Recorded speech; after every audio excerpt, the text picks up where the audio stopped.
Alright, new day. I went back and I adjusted the choke. I actually had the spring backwards. So inside is a little lever, and then the spring is supposed to provide tension on the lever like this way, going counterclockwise. I had it going clockwise, so that's why every time it was stuck open. So now I have it adjusted to just barely open. So it should work. That'd be why is being able to run once it heated up, because then it doesn't really need the choke as much. My other thing is, I'm thinking my idle speed needs to be set. The screw's not really touching, so we'll see. All right, let's see if it runs.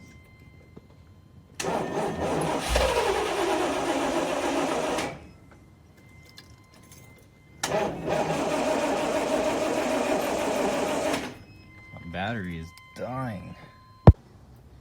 Alright, I've been doing a lot of testing and I've got this car to idle for a couple seconds, and then I got to the point where it's up at operating temperature, and I don't know the coolant system, how it's like, so I just stopped there, and here we are a couple hours later.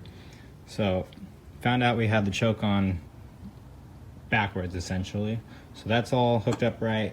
Maybe it's a little more lean than it should be, but I'm gonna try firing it up right now. It was running consistently. I just need to turn up the idle, so I have the idle turned up now. So we'll see if it fires up on a now cold engine. So I'll prime it. Let's see. That was my bad.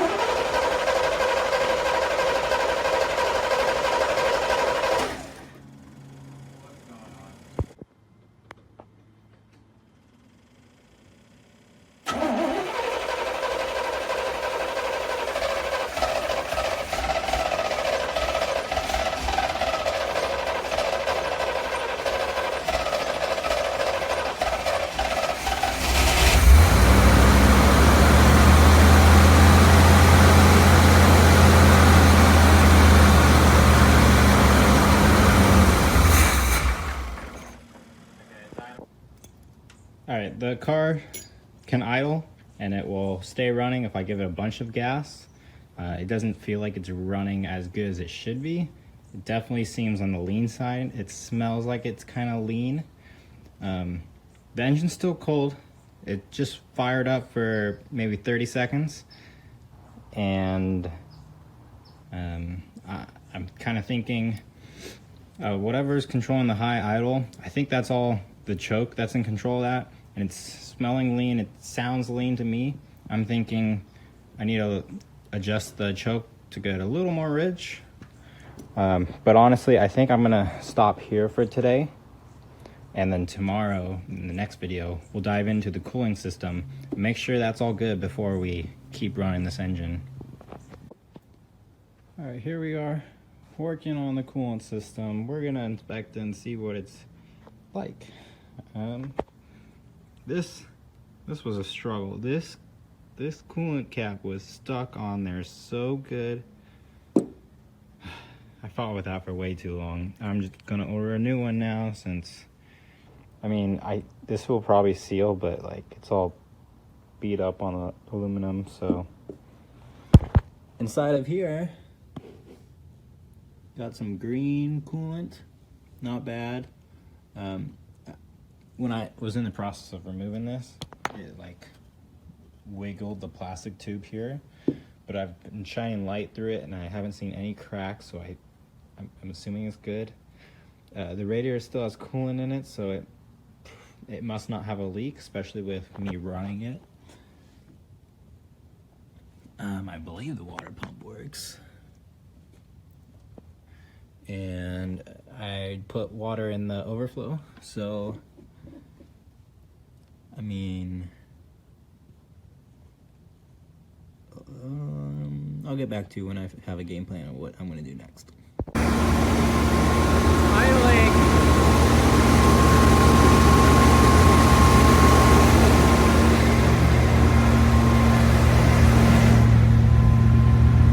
I don't think the RPM gauge works. No idea if any of these work. The battery obviously doesn't work. I don't think any of that's... Well, I mean, it moves, but I don't think it's working.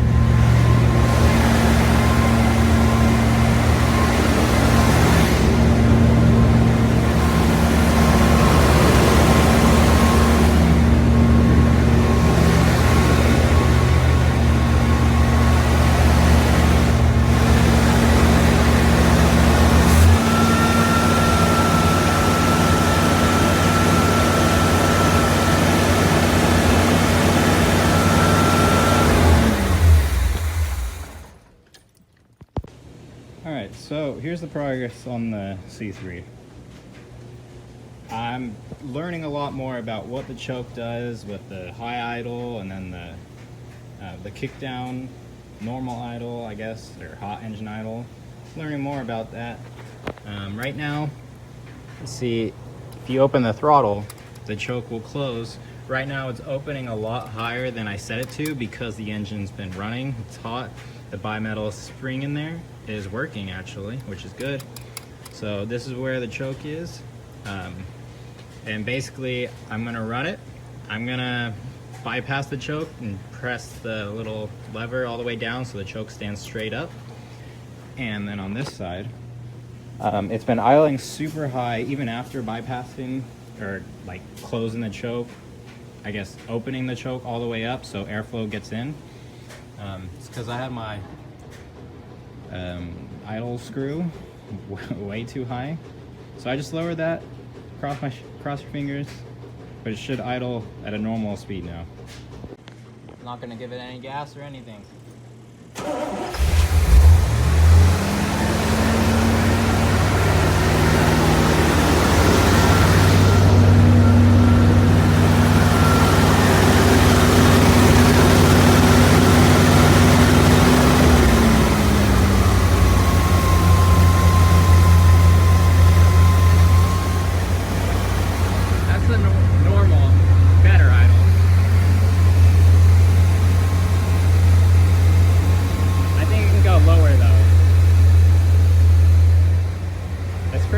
Like a deep exhaust, it's kind of in your...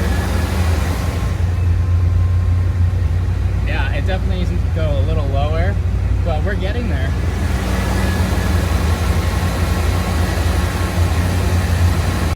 Found a vacuum leak. I sprayed some carb cleaner in this suspect area with that hose clamp on the rubber hose.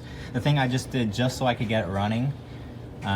Thinking that was a leak, and then I saw this line that goes kind of over by the distributor. I don't know actually what it tees into. This might be the headlight line actually. Just wild guess. But the tiny little vacuum line, that wasn't hooked up. I forgot to hook that up. That's completely my fault. It's hooked up now. I have the idle like really, really, really low. So let's see if it runs. All right, you'll experience this with me. No gas, just right up.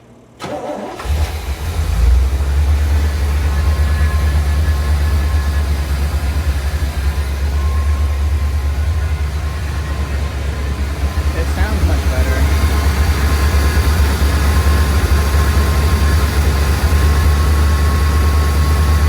Still got a leak back there.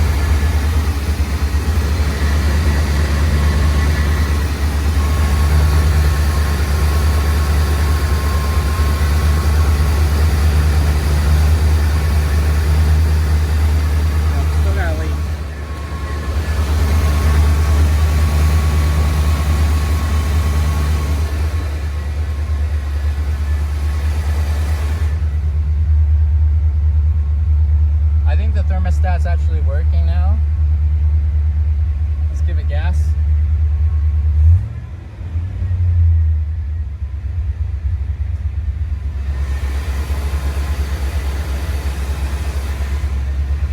Car is idling nice though.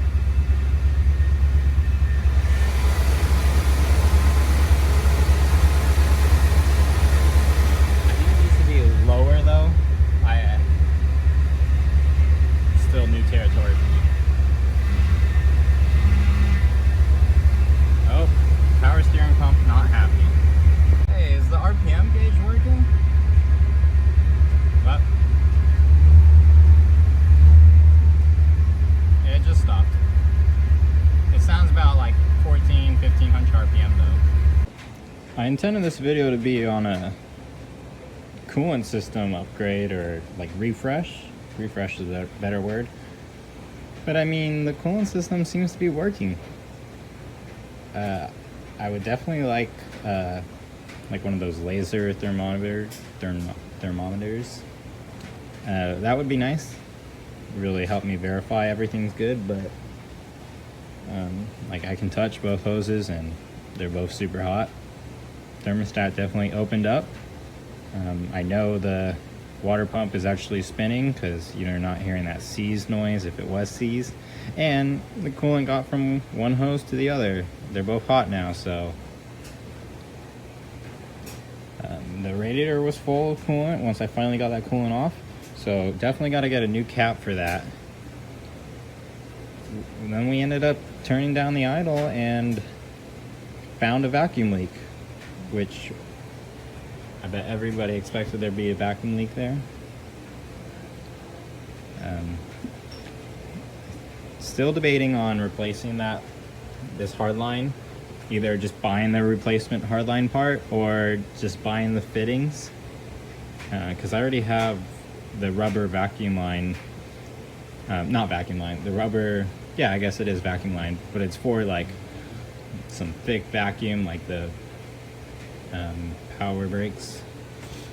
So that will work, but I don't know, I probably will end up just doing the OE fix. So this car, as you can see here, sat 20 years since it's last been registered. 20 years it's been sitting in a parking lot. When we took the carb off, we saw the intake was super clean on the inside. There's 34,000 on the odometer. I mean, that obviously does not look like 34,000 miles, but the engine does. The engine matches the numbers. So maybe the engine was rebuilt, or I don't know. Someone recently had this cleaned. But with very little work, we managed to get this going again. Once we changed the oil, gave it new spark plugs, and rebuilt the carb, changed a lot of fuel lines, a lot of different rubber lines, and now it's running and it's idling on its own. We still got that vacuum leak, but like I said, we'll take care of that. That's pretty successful.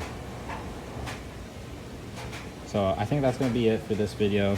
Just a short video, quick little update on the progress. And man, we got a lot of parts coming this next week. So in the next couple videos, you're going to see a lot of stuff done to this car, which will be nice. And eventually we'll get rid of this ugly clear coat fading. Alright, well thank you for watching, and I'll see you in the next one.